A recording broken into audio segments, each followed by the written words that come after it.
If you remember when we first briefed about the gunfight between Angelo Perry and the Virginia Beach Police Department, I said I would update you on additional developments in this case as they came forward. As we previously disclosed, 2 firearms were recovered from inside the vehicle in which Perry rode, a Kel-Tec 9mm semi-automatic pistol and a Tec DC-9 semi-automatic handgun. The weapons were seized as evidence and submitted to the Virginia Department of Forensic Sciences for ballistic analysis. We recently received the results of ballistics analysis performed on the weapons in Angelo Perry's possession at the time he was shot and killed by the Virginia Beach police officers. This was after he opened fire on those officers. Forensic analysis of the ballistics directly linked the weapons recovered from Angelo Perry on that night to a series of violent crimes in Virginia Beach. Let me just give a little bit of background, although I don't want to get into the specific information of the first briefing. Perry was under surveillance. Virginia Beach police were attempting to take him into custody on the night of September 5, when he opened fire on the officers, striking, but fortunately not injuring one of the officers. Virginia Beach police returned fire. 4 officers discharged their weapons for a total of 30 rounds. Perry and Miss India Kager were both pronounced at the scene. Their infant son, who was found in a carrier in the back of the vehicle, was unharmed. Perry was a person of interest in a violent homicide that took place in our city. We know he was on parole from Georgia after shooting a man in Virginia Beach. We have information that his parole was transferred to Georgia. He married a woman there, and we also know that he left the state of Georgia without notifying his parole officers. The ongoing investigation into Perry's activities prior to the events of September 5 and the recently completed ballistics report has allowed Virginia Beach Police Department detectives to establish a timeline of violent crimes that were committed by the weapons in the possession of Angelo Perry. On June 13, 2015, a male subject was robbed at gunpoint while sitting in his vehicle in a parking lot of Malibu Palms Apartments. Among the items stolen from the victim was the Kel-Tec 9mm semi-automatic pistol, later recovered from Mr. Perry on the night he opened fire on the police officers. We have cleared this case on Mr. Perry. 44 days later, on July 27th, a male victim was shot in the front left shoulder on Arthur Avenue in the Pecan Gardens subdivision while he was walking into a nearby basketball court. The ballistics of the handgun used in this attack matched the Kel-Tec semi-automatic pistol recovered from Angelo Perry. This is the same Kel-Tec 9mm automatic pistol that he stole, or he stole from the day of the robbery.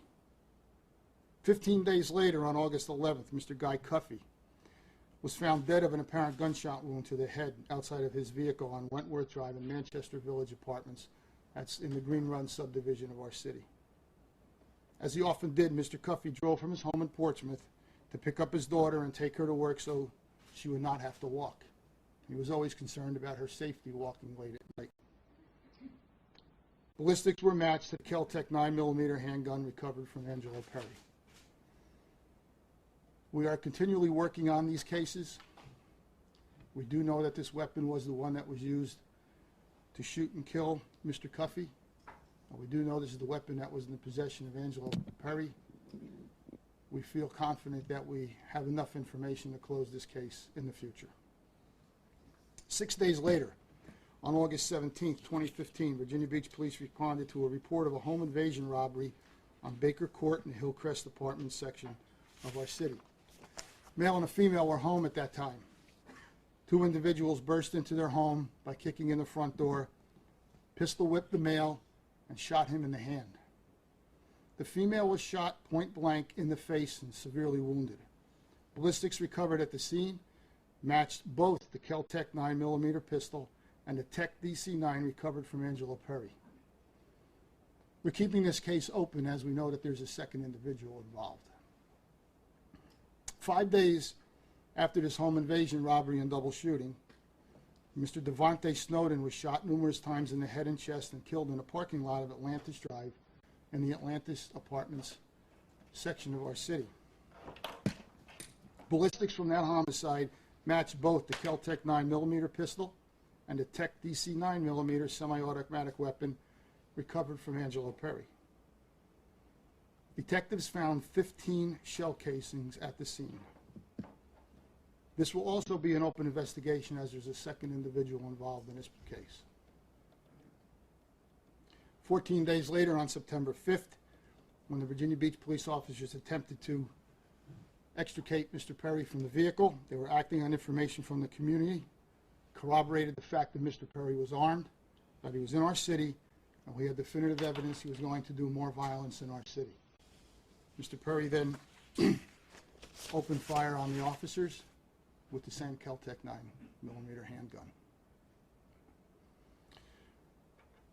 If we look at this in a perspective, within a series of 26 days, these weapons were used to shoot 5 individuals, killing 2 of them, and 14 days later, the same weapon was used by Mr. Angelo Perry to shoot at our police officers.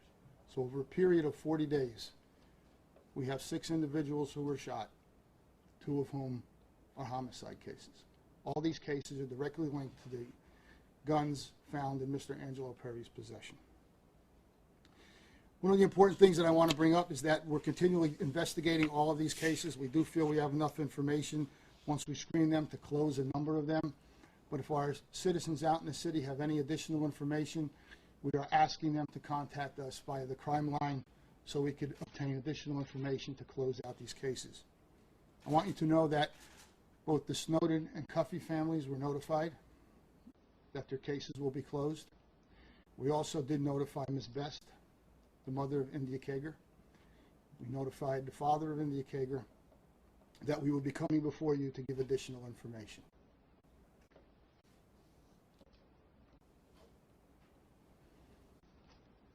What about Mr. Perry? Do you know of any people notified? I'm sorry, Mr. Perry's his wife in Georgia was also notified that we will be coming before you today. I'll take some questions, but let's try and keep these strictly to the ballistics information. A lot of the other information we went over during the first press briefing. So I'll start with the pilot. How many shots did Mr. Kager fire the night of September 5th? Did you determine that? Mr. Kager did not fire. Not Mr. Kager, Mr. Perry, 4 shots.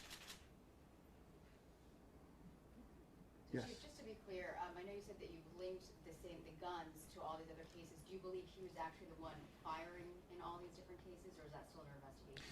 We are continuing our investigation. Right now, it's leading to the fact that Mr. Perry had these weapons in his possession. Remember, he obtained the first one during the armed robbery. And from there, we have a series of cases. We're linking him to all of these cases. We just want a little bit of additional information from the public so we can definitively clear them. Also, remember, in 2 of the cases, there's a second individual involved. If we can get information on the identity of that second individual, that would help us greatly. How many of these cases are still open, you said? Actually, I'm going to go with the fact that we're continually investigating all of the cases. Right now, we have the guns linked. We have Mr. Perry at certain scenes, but I want to say that we're continually investigating all of the cases so we have definitive information on them in case there were other individuals involved. Okay, so none of them are closed. None of them are closed at this time. Jason? Are you comfortable in calling Perry a hitman yet? I'm not going to use those terms. What about the shots to the victims of the September 5th? Have y'all determined that? How many times were they shot each? That's still being determined by the Office of the Medical Examiner. When that information is completed, it will go to the Commonwealth Attorney. We are very close to sending the entire case file to the Commonwealth Attorney. I would say within the next 7 to 10 days. And as you know, in our system, there's different investigations that go on simultaneously. Commonwealth Attorney is the independent investigator. He had his investigators on the scene during the entire time.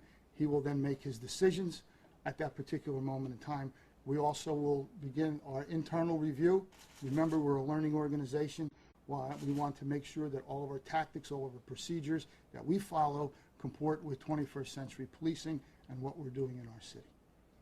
So the internal review has not started at this point? It's been started, but please remember, when officers are brought in on the criminal investigation, we cannot then do a simultaneous internal, because on an internal investigation, they're compelled to give certain information. On criminal investigations, they have the same rights as every other citizen. Although our officers have been very open in what they attempted to do, I do want to state, as I did previously, if we put this whole case into proper perspectives, those officers did everything they could at that night to try and extricate Mr. Perry from Ms. Kager and not have the outcome that we had. It's a very tragic outcome that Ms. Kager also lost her life. The officer's status now? Officers are still on administrative assignment. We do not do administrative leave. They're on assignment. They're given bona fide work to do every day. We're also working with their command to ensure that we also have the safety and well-being of those officers, to make sure that once we're completed, that if possible, we turn them back to the operational assignment as quickly as possible. Remember, officers involved in a deadly shooting case is something that nobody in this room wants to go through. So it takes a toll on an individual, and we're making sure that our officers' safety and well-being is accounted for. Are you able to expand a little bit more on the relationship between Kager and Perry, and when they were involved, and has Kager been completely cleared of anything with any of these other incidents? I can tell you this. The infant child in the back seat was their child in common, so I'll let you determine how long that they've known each other based on that. We are still openly investigating a number of different areas. Right now, what we have is Ms. Kager as the driver of the vehicle. Is she completely innocent? At this point, we're still investigating a number of leads on this particular case. I can tell you that Ms. Kager was not, at that moment in time, an individual that we were looking for in any open case. She was at that scene. She was placed in a position by Mr. Perry once he precipitated a gunfight with the officers. I'll take maybe one more question, okay? So. And at this point, can you go into any more detail about why it was at that moment at the 7-Eleven that officers chose, where there were other people around and her, to approach Mr. Perry? As I said in my first press briefing, information was being received continuously. We had 3 commanding officers together to make the final decision that at that time, at that moment, was the best place to attempt to extricate Mr. Perry from that vehicle. You know, if I can give you maybe an example, when you're in that mode, when you're in that situation, the information that was coming in, there are no timeouts. There are no coach throwing the flag to review the video on the case. It's at that moment, at that time, a decision has to be made. The commanding officers made that decision at that time. Okay. Thank you.